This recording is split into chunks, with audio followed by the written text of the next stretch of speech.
नमस्कार, आप देख रहे हैं हॉर्नबिल टीवी। हमर छत्तीसगढ़ बुलेटिन में मैं उत्पल आपका स्वागत करता हूं। छत्तीसगढ़ विधानसभा के बजट सत्र के दौरान 12वीं बोर्ड के हिंदी पेपर लीक होने का मामला सदन में जोर शोर से गूंजा। कांग्रेस विधायक देवेंद्र यादव ने इस मुद्दे को उठाते हुए प्रदेश की शिक्षा व्यवस्था पर गंभीर सवाल खड़े किए और पूरे मामले की निष्पक्ष जांच की मांग की। मीडिया से बातचीत करते हुए देवेंद्र यादव ने कहा कि प्रदेश की स्कूली शिक्षा व्यवस्था पहले से ही कई मुद्दों को लेकर चर्चा में है और अब 12वीं के हिंदी पेपर के लीक होने की खबर सामने आना बेहद चिंताजनक है। उन्होंने आरोप लगाया कि कुछ लोगों द्वारा पेपर लीक होने पर चुनिंदा छात्रों को फायदा पहुंचाने की कोशिश की गई है। उन्होंने यह भी कहा कि सामने आ रही जानकारी के अनुसार सिर्फ एक ही विषय नहीं बल्कि अन्य विषयों के पेपर लीक होने की भी आशंका जताई जा रही है। ऐसे में पूरे मामले की गहराई से जांच होना बेहद जरूरी है। कांग्रेस विधायक ने सरकार और शिक्षा मंत्री से मांग की कि मामले में तुरंत एफआईआर दर्ज कर निष्पक्ष जांच कराई जाए और दोषियों के खिलाफ कड़ी कार्रवाई की जाए। वहीं इस पूरे मामले पर प्रतिक्रिया देते हुए स्कूल शिक्षा मंत्री गजेंद्र यादव ने पेपर लीक की बात से इनकार किया है। उन्होंने कहा कि एक छात्र संगठन द्वारा आधी रात को कुछ प्रश्न व्हाट्सएप ग्रुप में वायरल किए गए थे। मामले की जांच के लिए माध्यमिक शिक्षा मंडल को निर्देश दे दिए गए हैं। जांच में दोषी पाए जाने पर सख्त कार्रवाई की जाएगी। 12वीं कक्षा का कहीं कोई पेपर लीक नहीं हुआ है, बल्कि एक छात्र संगठन बेवजह आधी रात को कुछ क्वेश्चन को वो जानबूझ के व्हाट्सएप ग्रुप में चलाएं। अगर व्हाट्सएप ग्रुप में कोई विषय चल रहा है तो भी हम उसको गंभीरता से लिए। माध्यमिक शिक्षा मंडल को हमने कहा है कि आप एफआईआर कराएं। अगर कौन इसमें दोषी है, अगर वास्तव में कोई घटना है, दुर्घटना है या कोई दोषी पाए हैं या वास्तव में पेपर अगर लीक हुआ है तो उसमें कार्रवाई होनी चाहिए। इसलिए एफआईआर करने की बात हमने कही है। प्रदेश के अंदर स्कूली शिक्षा का बुरा हाल है। ये बात जनचर्चा में है कि 12वीं का हिंदी का पेपर लीक हुआ है और ये पेपर लीक कुछ बच्चों को फ़ायदा पहुंचाने के लिए, कुछ लोगों को फ़ायदा पहुंचाने के लिए किया गया है। जो जानकारियां आ रही है अभी तो 1-2 विषय की आ रही है, न जाने कितने विषय या हर विषय का पेपर लीक हो रहा है। ये जांच का विषय है। इस पर सरकार से, शिक्षा मंत्री से ये अपील करता हूं कि इस पे एफआईआर की जाए और जांच करके जो भी दोषी हैं उन लोगों को जनता के सामने सच्चाई सरकार द्वारा, विभाग द्वारा प्रस्तुत की जानी चाहिए। बिलासपुर के कोटा स्थित सीवी रमन यूनिवर्सिटी से लापता बी फार्मा छात्र रोहित कुमार का 10 दिन बाद भी कोई सुराग नहीं मिल पाया है। इस मामले को लेकर सोमवार को एनएसयूआई के छात्र नेता परिजनों के साथ यूनिवर्सिटी पहुंचे और प्रबंधन से चर्चा की। छात्र नेताओं ने कैंपस की सुरक्षा व्यवस्था पर गंभीर सवाल उठाते हुए कहा कि इतने बड़े परिसर में पर्याप्त सीसीटीवी और सुरक्षा गार्ड तक नहीं है। परिजनों ने यूनिवर्सिटी प्रशासन पर लापरवाही का आरोप लगाया है। वहीं प्रबंधन ने इस मामले में बात करने से इनकार कर दिया। फिलहाल पुलिस जांच जारी है और परिजन बेटे की तलाश में भटक रहे हैं। देखिए, रोहित कुमार नाम का छात्र जो कि बिहार का रहवासी है, पिछले 10 दिनों से लापता है। 6 तारीख से 4 बजे से यहाँ से निकला हुआ है। विगत दिनों पहले परिजनों का मुझसे मुलाकात हुआ और समझ यह आया कि विश्वविद्यालय प्रबंधन से सुरक्षा में कहीं ना कहीं बड़ी चूक हुई है। चाहे वो सीसीटीवी के माध्यम से हो, चाहे वो रजिस्टर मेंटेन के नाम से हो। इतना बड़ा कई एकड़ों में फैला हुआ विश्वविद्यालय है, हजारों छात्र यहाँ अध्ययनरत हैं, परंतु एक भी सीसीटीवी आप पूरे कैंपस में देखने को नहीं पाएंगे। एक दो अगर कहीं प्रशासनिक भवन के आसपास अगर सीसीटीवी आप लोगों को दिखा होगा, आप लोगों ने भी यहाँ पर अपना निरीक्षण किया है, तो ये काफ़ी गंभीर, एक सुचारू रूप से इनके ऊपर एक गंभीर वो है, जांच का विषय है और विश्वविद्यालय प्रबंधन को भी समझना चाहिए। और कलेक्टर साहब के माध्यम से, मैं मुख्यमंत्री जी के माध्यम से निवेदन करना चाहता हूँ कि विश्वविद्यालय प्रबंधन के खिलाफ एक सख्त कार्रवाई करें और आने वाले समय में जिससे और भी बच्चे, हजारों बच्चे यहाँ मैंने बताया अध्ययनरत हैं, वो सुरक्षित रहें। हाँ, हम लोगों ने एनएसयूआई के जो छात्र नेता हैं उनसे हम लोगों ने संपर्क किया था। उन्होंने सहयोगात्मक रुख अपनाते हुए उन्होंने आज डॉक्टर सीवी रमन विश्वविद्यालय कैंपस की दौरा किया और यहाँ के जो चीफ रजिस्ट्रार हैं अरविंद तिवारी, उनसे वार्ता किया। वार्ता करके जो इनकी सुरक्षात्मक खामियां हैं, विश्वविद्यालय प्रबंधन की काफ़ी घोर सुरक्षात्मक खामियां, उसके तरफ उन्होंने बातचीत किया, ध्यान उनकी आकृष्ट करवाया विश्वविद्यालय प्रबंधन की और उनसे मांग किया कि आपके प्रबंधन की जवाबदेही बनती है कि बच्चा आपके परिसर से गायब हुआ है, तो आपकी जवाबदेही है कि उस बच्चे को ढूंढ करके यथाशीघ्र लाइए और परिजनों को सौंपिए। ये बात उन्होंने चीफ रजिस्ट्रार अरविंद तिवारी जी से उन्होंने बोला। हाँ, आज हम लोग पिछला 6 तारीख से लेकर के आज यहाँ 16 तारीख तक पड़े हुए हैं। आज तक बच्चा का कोई भी सुराग नहीं मिला है। इसमें बिलासपुर पुलिस की भी हाथ खाली जा रही है और जो विद्यालय प्रबंधन यहाँ पे हैं उनकी भी हाथ खाली जा रही है। लगातार इन लोग आश्वासन पे आश्वासन दे रहे हैं कि आपका बच्चा मिल जाएगा, निश्चिंत रहिए, मिल जाएगा, लेकिन कहीं से कोई सुराग नहीं मिल रहा है। तो आज हम लोग NSUI के कुछ नेतागण के द्वारा हम लोग यहाँ पे मदद मांगे थे, तो उनके लोग आए थे और लोग आकर के हम लोग को आश्वासन दिए, मदद दिए हैं। यहाँ पे छात्र प्रबंधन से बात किए हैं कि हमको किसी भी हाल में बच्चा खोज के दीजिए, देना ही पड़ेगा आप लोग को। हम लोग यही चाहते हैं कि पिछला आज 11 दिन बीत गया है, अभी तो कोई बच्चा का सुराग नहीं मिला है।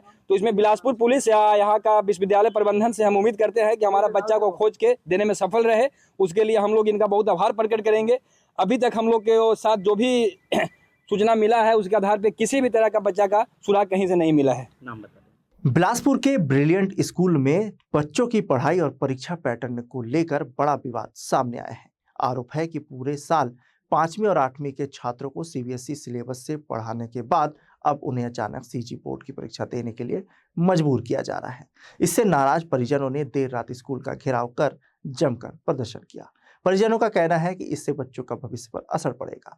आक्रोशित अभिभावक कलेक्टर निवास भी पहुंचे और स्कूल प्रबंधन पर धोखे से फीस वसूलने का आरोप लगाते हुए कार्रवाई की मांग की। स्कूल विवाद को लेकर केंद्रीय राज्य मंत्री तोखन साहू ने कड़ा रुख अपनाया है। अभिभावकों की शिकायत पर उन्होंने मुख्य सचिव विकासशील से चर्चा कर जांच के निर्देश दिए हैं। आरोप है कि छात्रों को CBSE की जगह अचानक छत्तीसगढ़ बोर्ड परीक्षा देने के लिए मजबूर किया जा रहा है। तोखन साहू ने इसे विद्यार्थियों के भविष्य से जुड़ा गंभीर मामला बताते हुए निष्पक्ष जांच और दोषियों पर सख्त कार्रवाई की मांग की। रात को 8:30 बजे मैसेज आया है कि कल सुबह 9 बजे एग्जाम है। बच्चा कहाँ से पढ़ेगा? और पहली बात तो ये कि बच्चा पूरा साल भर CBSE पढ़ा है और कल उनको एग्जाम देना है CG बोर्ड का, कैसे करेगा वो? हमारा कहना यही है कि एग्जाम को रद्द कराया जाए, यही हमारा निवेदन है। निवेदन मांग नहीं तो क्या करेंगे? कलेक्टर के पास जाएंगे, केस करेंगे, हाई कोर्ट में जाएंगे। बच्चे का पेपर देने के लिए बोल रहे फिर से, मतलब आपको CG का पेपर देना पड़ेगा। उसी देने में क्या दिक्कत है? CG का पेपर अपन क्यों देंगे जब CBSE का पेपर दे दिया? तो भाई अपन पेपर पहले दे चुके हैं, फिर जबरदस्ती का पेपर दिलवा रहे हैं लोग। अब कुछ बताए भी नहीं, अभी 10:30 बजे फोन करके बोलते हैं कि पेपर देना पड़ेगा। 4-5 दिन पहले हमको पेपर दिखाने के लिए आए हैं, तब उस समय बात हुई है पेपर आपको कुछ नहीं देना है। 2 तरीके की बात हुई। पहला तो ये कि बच्चों के को सर्टिफिकेट CBSE का चाहिए, इनका ये डिमांड है, तो उसके लिए कल चर्चा करेंगे। और दूसरा ये है कि प्रबंधन या किसी ने भी जिसकी भी गलती है उस पर कार्रवाई हो, तो उसके लिए नोटिस जारी किया गया है, जांच किया जाएगा, उसके बाद कार्रवाई करेंगे। सर, कार्रवाई के लिए तो सिविल लाइन थाने में FIR क्यों नहीं हुआ? नहीं, अब देखिए वो विषय जांच का विषय है, तो मैं उस पर कुछ नहीं बोल पाऊंगा। पहले वो जांच हो जाए, उसके बाद ही उस पर क्या निर्णय लिया जाता है और क्या कार्रवाई किया जाना है, ये डिसाइड। बिलासपुर के मंगला स्थित महर्षि university of management and technology और महर्षि शिक्षा संस्थान पर NSUI ने गंभीर आरोप लगाए हैं। संगठन ने DLED कोर्स नियमों के विरुद्ध संचालित करने, फर्जीवाड़ा और अनियमितताओं का आरोप लगाते हुए कलेक्टर और SP को ज्ञापन सौंपा। जिलाध्यक्ष रंजीत सिंह के नेतृत्व में पहुंचे छात्र प्रतिनिधि मंडल ने विश्वविद्यालय प्रबंधन और कुल सचिव के खिलाफ FIR दर्ज कर कार्रवाई की मांग की। NSUI का कहना है कि एक ही भवन में 2 संस्थानों के नाम पर कोर्स चलाए जा रहे हैं और जांच रिपोर्ट में भी अनियमितताएं सामने आई है। कार्रवाई नहीं होने पर संगठन ने 10 दिनों में आंदोलन की चेतावनी दी है। देखिए, लगभग 3 सालों से महर्षि यूनिवर्सिटी जो बिलासपुर में संचालित है उसकी लड़ाई NSUI छात्र संगठन लड़ रहा है और लगभग हम लोगों ने हर जगह जांच के लिए अलग अलग कमेटियों को हमने जांच के लिए ज्ञापन दिया था, कि जिसमें से कलेक्टर साहब को भी हमने ज्ञापन दिया था। कलेक्टर साहब के द्वारा भी जांच कमेटी बनाई गई थी। वो एक ऐसी यूनिवर्सिटी जहां पिछले 3 सालों से वहां की छात्रवृत्ति बंद है, एक ऐसी यूनिवर्सिटी जहां यूनिवर्सिटी के अंदर 2 अलग अलग DLED संस्थाएँ संचालित होती हैं। दोनों DLED संस्थाओं के प्रिंसिपल एक होते हैं जो उनके छात्रों के रिजल्ट पे साइन करके देते हैं। एक ऐसी यूनिवर्सिटी जहां 5-5, 6-6, 7-7 जांच कमेटियाँ बनती हैं और सब महर्षि यूनिवर्सिटी के खिलाफ लिख के देती हैं। एक ऐसी महर्षि यूनिवर्सिटी जहां के रजिस्ट्रार की जो पीएचडी है उसकी संलिप्तता कैसी है उसकी कोई जिम्मेदारी नहीं ले सकता। एक ऐसी यूनिवर्सिटी जो पूरे तरीके से छात्रों के अधिकारों का हनन कर रही है, उनके सिर्फ शिक्षा का व्यापारीकरण कर रही है, उसके खिलाफ आज फाइनली हम लोगों ने जो 6-7-8 जांच कमेटियां थी, जो महर्षि यूनिवर्सिटी के खिलाफ जांच कमेटियों ने रिपोर्ट सबमिट किया है, वो हम लोगों ने आज कलेक्टर साहब को दिया और हमने मांग की है कि आप कार्रवाई करें या किसी उच्च अधिकारी के पास उसे भेजें जो इस पर कार्रवाई करे। एक ऐसी फर्जी यूनिवर्सिटी जहाँ छात्रों के भविष्य का खिलवाड़ हो रहा है उसे तत्काल प्रभाव से बंद कर देना चाहिए। इसलिए हम लोगों ने आज ज्ञापन दिया है, हम लोगों ने 10 दिन का समय भी लिया है और अगर जिसमें कोई उचित कार्रवाई नहीं होती तो हम लोग महर्षि यूनिवर्सिटी के कैंपस के अंदर बैठ के हमें धरना करना पड़े, आंदोलन करना पड़े या दिन रात 24 घंटे बैठना पड़े, वहाँ बैठेंगे, लेकिन छात्रों के अधिकारों के लिए, हितों के लिए एनएसयूआई छात्र संगठन लगातार ये लड़ाई लड़ती रहेगी। बिलासपुर के तारबहार थाना क्षेत्र में देर रात हुए सड़क हादसे में स्कूटी सवार युवक की मौत हो गई। हादसा होटल हेवेंस पार्क के सामने हुआ, जहां तालापारा निवासी 29 वर्षीय जैद खान की तेज रफ्तार स्कूटी अनियंत्रित होकर डिवाइडर से टकरा गई। टक्कर इतनी जबरदस्त थी कि युवक गंभीर रूप से घायल हो गया। सूचना मिलते ही पुलिस पेट्रोलिंग टीम मौके पर पहुंची और उसे अस्पताल ले जाया गया, जहां डॉक्टरों ने मृत घोषित कर दिया। पुलिस ने शव को पोस्टमार्टम के लिए भेजकर मर्ग कायम कर लिया है। प्रारंभिक जांच में तेज रफ्तार हादसे की मुख्य वजह मानी जा रही है। रात में करीब 1:30 बजे के आसपास में एक व्यक्ति अग्रसेन चौक से पुराना बस स्टैंड की ओर आ रहा था। इसी दौरान जो है हेवेंस पार्क के से आगे एक जो डिवाइडर है सड़क पे उसमें टकराया और टकरा करके जो है वो गिर गया और उसी दौरान जो है पेट्रोलिंग पार्टी वहाँ पे मौजूद थी। उससे तत्काल उसको उठा के हॉस्पिटल पहुँचाया गया, जहाँ डॉक्टर द्वारा उसको ब्रेक डेड बताया गया वहाँ पे। और रात में जो है मृतक के शव को मर्सी में रखाया गया था। मृतक का नाम जैद खान तालापारा का रहने वाला है। उसके मर्ग कंडीशन कायम किया गया है, इसकी जांच की जा रही है। रायपुर पुलिस ने विदेशी मुद्रा के नाम पर टूर एंड ट्रेवल्स कारोबारी से करीब 19 लाख रुपए की ठगी करने वाले अंतर्राज्यीय आरोपी को पश्चिम बंगाल से गिरफ्तार किया है। आरोपी के पास से 4.5 लाख रुपए नकद और एक आईफोन जब्त किया गया है। गुरु नानक नगर निवासी कारोबारी हरदीप सिंह होरा को आरोपियों ने अमेरिका और लंदन में होटल बुकिंग के बहाने तेलीबांधा स्थित एक को वर्किंग स्पेस में बुलाया और विदेशी मुद्रा लेने के नाम पर ठगी कर फरार हो गए थे। मामले में तेलीबांधा पुलिस ने अपराध दर्ज कर एक आरोपी को गिरफ्तार किया है, जबकि अन्य आरोपी की तलाश जारी है। थाना तेलीबांधा क्षेत्र अंतर्गत 2 मार्च को एक प्रार्थी जो टूर्स एंड ट्रैवल चलाता है उसके द्वारा एक शिकायत आई थी, जिसमें ये बोला गया कि करेंसी टावर जो तेलीबांधा थाने क्षेत्र अंतर्गत है उसमें एक व्हाट्सएप कॉल करके एक आदमी के द्वारा विदेश जाने के नाम पे कुछ डॉलर्स एंड पाउंड्स चाहिए बोल के उसको कॉल आया था। तो उसी में प्लानिंग ये लोग किए थे कि आइटनरी वगैरह बनाए थे और वो खुद आके आरोपी ने बोला कि मैं कैश ले लूंगा वहां पे खर्च करने के लिए। तो उसी में लगभग 18,000 US डॉलर्स और 2,000 ब्रिटेन का पाउंड्स लेके प्रार्थी करेंसी टावर पहुंचा। तो आरोपी उसको वहां पे कोवर्किंग स्पेसेस में उसका ऑफिस है बोल के उनको बुलाया था और वहां ये कैश फॉरेन करेंसी लेके इंडियन करेंसी एक्सचेंज करूंगा बोल के बाहर निकला है और वहीं से करेंसी टावर से भाग गया है। इसमें हमारे पास व्हाट्सएप कॉल के नंबर के अलावा कोई प्रिलिमिनरी कोई भी डाटा नहीं था। तो बहुत सारे सीसीटीवी फुटेजेस और टेक्निकल एनालिसिस के बाद क्राइम टीम और थाने की टीम द्वारा हम लोग आइडेंटिफाई कर पाए। रायगढ़ पुलिस ने CSR फंड दिलाने के नाम पर महिला NGO कार्यकर्ता से करीब 2 करोड़ रुपए की साइबर ठगी का खुलासा किया है। इस मामले में अंतर्राज्यीय गिरोह के 5 आरोपियों को गिरफ्तार किया है, जिनके तार कई राज्यों से जुड़े हैं। जांच में देश भर के 44 साइबर फ्रॉड शिकायतों से जुड़े करोड़ों के लेन देन का खुलासा हुआ है। आरोपी टेलीग्राम के जरिए कॉर्पोरेट बैंक अकाउंट उपलब्ध कराते थे और 5 से 15% कमीशन लेते थे। उनके पास से 6 मोबाइल और एक लैपटॉप जब्त हुआ है। पुलिस ने पूरे नेटवर्क का खुलासा करने में जुटी है। साइबर थाने में 15/3 को प्रार्थी आशा परवीन ने आकर रिपोर्ट लिखाया था कि उसके साथ धोखाधड़ी हुई है और उसके कहे अनुसार प्रार्थी अपना NGO चलाती है और अभय यादव नामक एक आरोपी सबसे पहले इसके पास आया और इसे विश्वास में लिया कि तुम्हारे NGO के लिए हम बड़ी बड़ी कंपनियों के CSR मद से बहुत बड़ी मात्रा में धनराशि दिला देंगे। ये विश्वास में आ गई और उसके बाद इस गैंग के अन्य सदस्य सभी लोगों ने मिलकर इसे विश्वास दिलाया और इसके मोबाइल में APK फाइल डाउनलोड किए और इसके थ्रू इसके अकाउंट में लगातार 2 करोड़ 17 लाख रुपए का ट्रांजैक्शन हुआ और इसे ये भी झांसा दिया गया कि आपको कंपनी में काम करने के लिए गुवाहाटी जाना पड़ेगा, और इसका फ्लाइट की टिकट करा के इसे गुवाहाटी ले गए। और जब कंपनी का कोई भी व्यक्ति इसे और इसके पति दोनों जब गए थे, वहाँ कोई मिलने नहीं आया, तो इनको शक हुआ और इसके बाद ये लोग आकर यहाँ पुलिस के साइबर थाने में रिपोर्ट दर्ज कराए। इन आरोपियों के खिलाफ में 318, 435 BNS तथा 66D IT एक्ट के तहत मामला पंजीबद्ध कर लिया गया है। इसमें से जो 5 आरोपी हैं, अभय यादव, सचिन चौहान, अजय साहू, मितेश सोनी और विजय चंद्रा, इन लोग को अभी न्यायिक रिमांड पर जेल भेजा जा रहा है। मामला अभी इन्वेस्टिगेशन में है। आगे इन्वेस्टिगेशन के तहत और भी नए तथ्य आएंगे, उसके अनुसार पुलिस आगे की कार्रवाई करेगी। गरियाबंद पुलिस ने नशे के अवैध कारोबार के खिलाफ बड़ी कार्रवाई करते हुए NDPS एक्ट के 34 प्रकरणों में जब्त 560 किलो गांजा और 2 प्रकरणों में 190 नशीली गोलियों का नष्टीकरण किया। यह कार्रवाई रायपुर स्थित जायसवाल निको स्टील पावर प्लांट के फर्नेस में की गई, जहां मादक पदार्थों को जलाकर नष्ट किया गया। प्रक्रिया के दौरान केंद्रीय गृह मंत्रालय, नारकोटिक्स कंट्रोल ब्यूरो और पुलिस मुख्यालय के दिशा निर्देशों का पालन किया गया। इस दौरान SP वेदव्रत सिरमौर समेत अन्य अधिकारी मौजूद रहे। पुलिस ने नशे के खिलाफ अभियान जारी रखने की बात कही। चैत्र नवरात्रि को लेकर रतनपुर के मां महामाया मंदिर में तैयारियां पूरी कर ली गई है। प्रशासन और मंदिर ट्रस्ट की बैठक में सुरक्षा, पार्किंग और श्रद्धालुओं की सुविधा पर खास ध्यान दिया गया है।